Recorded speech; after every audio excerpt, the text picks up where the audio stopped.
नमस्कार मंडळी, आज आपण ऐकणार आहोत कथा ज्येष्ठा गौरीची. आटपाट नगर होतं. तिथं एक गरीब ब्राह्मण राहत होता.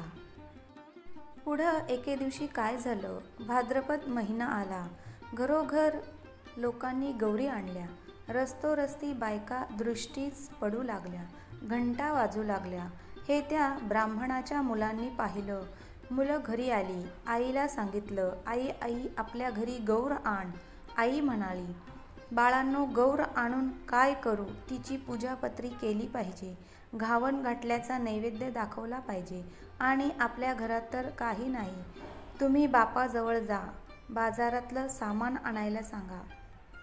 सामान आणलं म्हणजे गौर आणेन.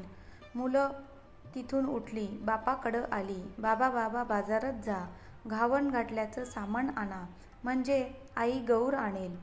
बापानं घरात चौकशी केली, मुलांचा नाद ऐकला, मनात फार दुःखी झाला. सोन्यासारखी मुलं आहेत, पण त्यांचा हट्ट पुरवता येत नाही.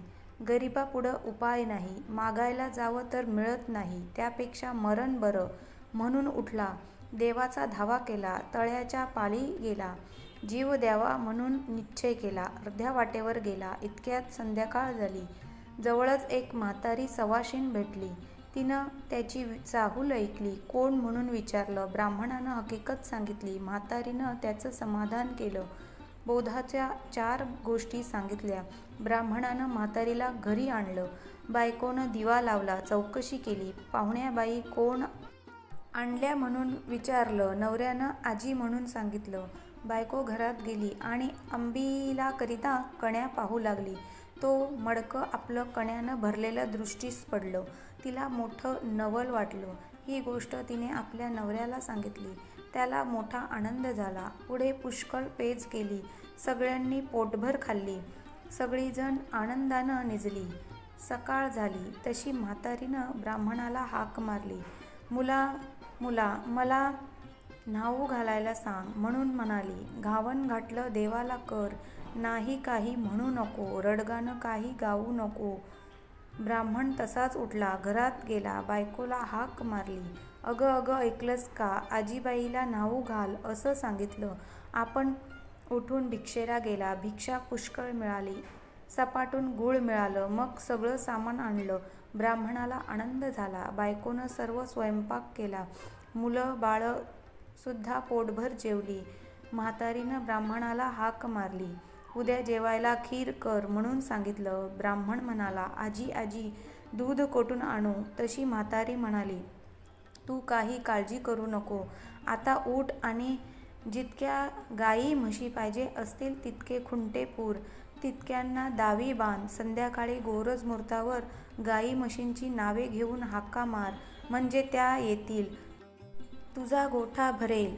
त्यांचं दूध काढ. ब्राह्मणानं तसं केलं. गाई म्हशींना हाका मारल्या. त्या धावत आल्या. ब्राह्मणाचा गोठा गाई म्हशींनी भरून गेला. ब्राह्मणाने त्यांचं दूध काढलं. दुसऱ्या दिवशी खीर केली. संध्याकाळ झाली तशी म्हातारी म्हणाली, मुला मला आता पोस्ती कर. ब्राह्मण म्हणू लागला, आजी तुमच्या कृपेनं मला आता सगळं प्राप्त झालं.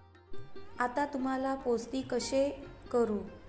तुम्ही गेलात म्हणजे हे सर्व नाहीसे होईल. म्हातारी म्हणाली, तू काही घाबरू नको. माझ्या आशीर्वादाने तुला काही कमी पडणार नाही.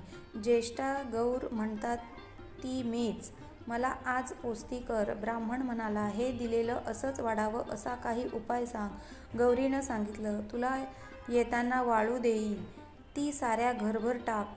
हांड्यावर टाक, मडक्यावर टाक, पेटीत टाक, गोठ्यात टाक. असं केलंस म्हणजे कधी कमी होणार नाही. ब्राह्मणानं बरं म्हटलं. तिची पूजा केली. गौर आपली प्रसन्न झाली. तिने आपलं व्रत सांगितलं.